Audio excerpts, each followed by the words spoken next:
Hi, welcome to the second video where we're talking about the wounded child and this beautiful intersection between self-empowerment, spirituality, and being trauma-informed and what the heck that actually means. These videos, as I mentioned above, are new, and so today the purpose of this particular video is to talk specifically about the wounded child and our entry points in particular in relation to this part of the lesson. So I cannot tell you how many times at the end of 13 months I've had folks come to me and say, hey, I spent 13 months on the Apple lesson, or I never got past the Apple lesson and I really felt stuck there. And so what I wanted to do is address a little bit of that right now at the beginning of your journey, and in particular in relation to things, as I was saying, about being trauma informed, which really is just an understanding that things that happen to us in our lives that can be shocking or to create trauma produce a set of symptoms that create behaviors in us.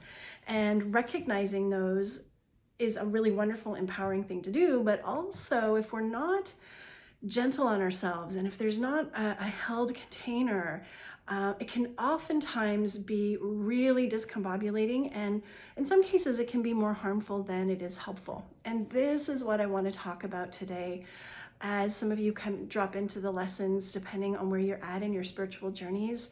Some of you might be old hands at this, and yet other folks, when they're coming in, like, we're really all just at different levels of healing. And I really want to validate and honor that wherever you're dropping into this lesson in your healing journey, know that it is perfectly right for you. A big piece of this for me is having folks feel accepted exactly where they are, and know that if you are reading something and it's triggering, yes, it is wonderful to go and let's take a look at why I'm having resistance and why I'm feeling triggered about this.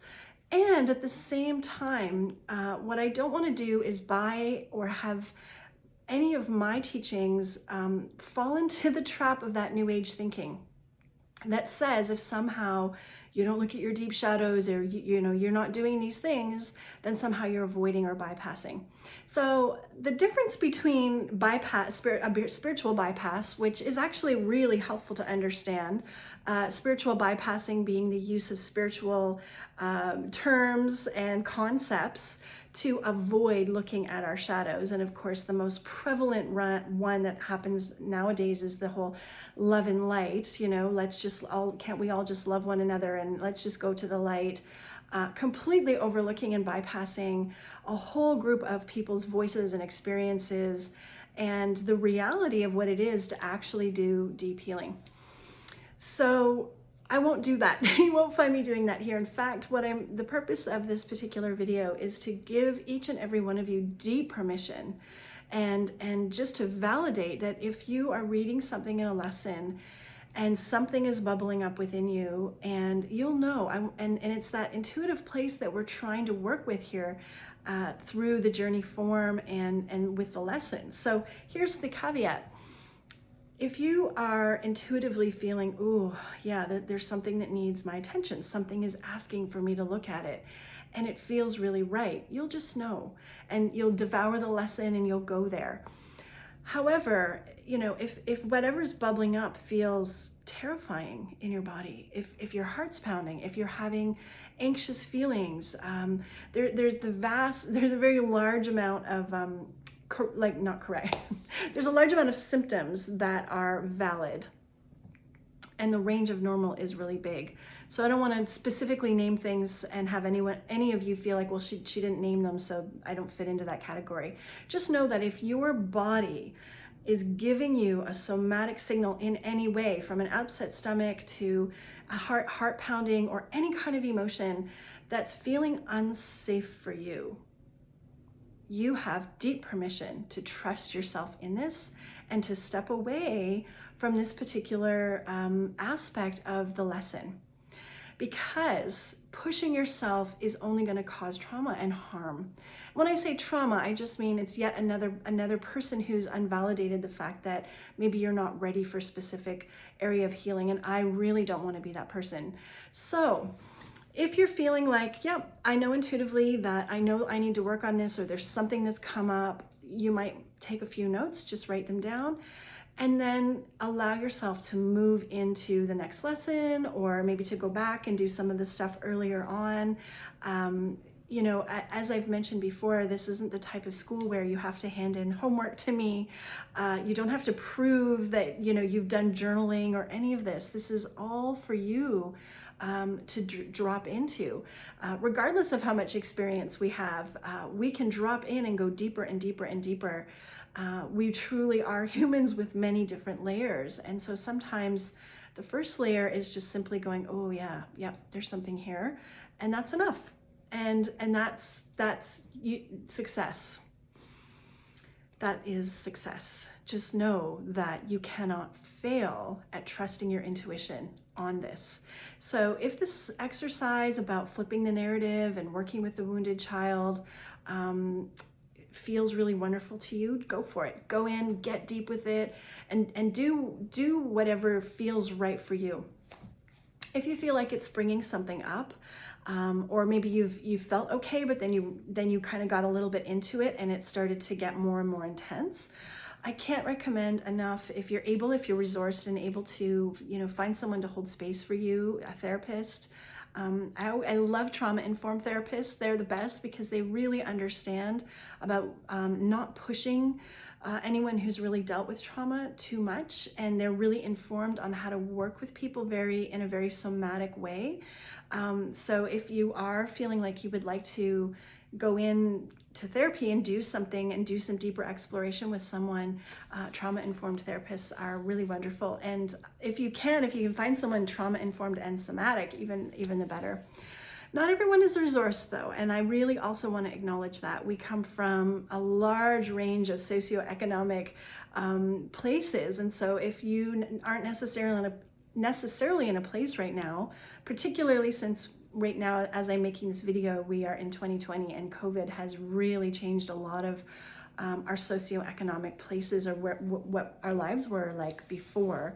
And so finding a therapist may not be an option. And so, you know, a good friend actually can do a lot of really wonderful good, just to have someone to talk to. Maybe just let them know that you don't necessarily want advice, you just need to talk. And oftentimes that free-flowing consciousness flow can be really helpful, because sometimes we end up working out our own things without even realizing it. Of course, the same can be done with journaling, but I always want to honor and validate that not all of us love to journal. If you love journaling, wonderful. It is such an excellent, amazing way to get that free flow stream of consciousness out onto paper. But not everyone loves to do that. So sometimes talking can be really helpful. And, you know, I have this saying, I don't know where I heard it many, many years ago. A friend of mine said it to me and it sort of stuck. And so I was chewing on something and, you know, I was laying in bed and it was keeping me up at night. I don't even know what it was. And so the next day I was talking to a friend about it. She goes, "Oh, you're Fruit Looping." And I was like, Fruit Looping? Ever since then, I use that term when I'm turning something over and over in my mind, and instead of resolving it or having it come to any sense of completion, what it ends up doing is I feel like I'm in one of those rat cages or hamster cages where I'm just running and running and running and I'm not getting anywhere. In other words, I'm Fruit Looping. I'm just looping and looping and looping, and it's not helpful. Oftentimes we can be a little bit of our own worst enemies if we get into the Fruit Loop. So sometimes actually having another person to just help us break the cycle of the Fruit Loop and kind of just get out of it, and can be really, really helpful. And of course, therapists can be really helpful as well. So I guess that's really all I wanted to say here, was just a really deep honoring as you move through the lessons over the next 13 months. There's going to be questions and shadow work that we're going to be, you know, diving into. And, you know, just know that as you work through it, working with your intuition, trusting your gut, trusting that you know what's best for you at any given time is exactly where you want to be, and that you can't get it wrong, and that it's your sovereign choice to choose to put something down and move into another lesson. And that's not just with things like the wounded child, it's also not all of the archetypes really speak to us either. There probably will be a couple at least of archetypes where you don't necessarily resonate with them. You don't necessarily see yourself in them. And those can be really interesting points to work into that resistance around and explore for ourselves. You might even choose to go into a journey and ask your guide, show me why, or help me understand why I'm having resistance around this archetype, or whatever it is we're doing. Our guides can be really, really, really helpful. Also to break the fruit loop. So if you're finding yourself again in that fruit loop and you don't necessarily have a good friend to talk to, or everyone's busy that day, go into the journey and work with your guide. They're there for more than just these few journey questions. They're with us forever, and they can be really, really, really helpful. Okay, well, I hope you found this video helpful. I am going to be continuing to make more as I work through the lessons. I'm really excited about these updates happening in 2020 with new videos and just sort of moving along as I go. And you will all be seeing more of me. All right, have a beautiful day.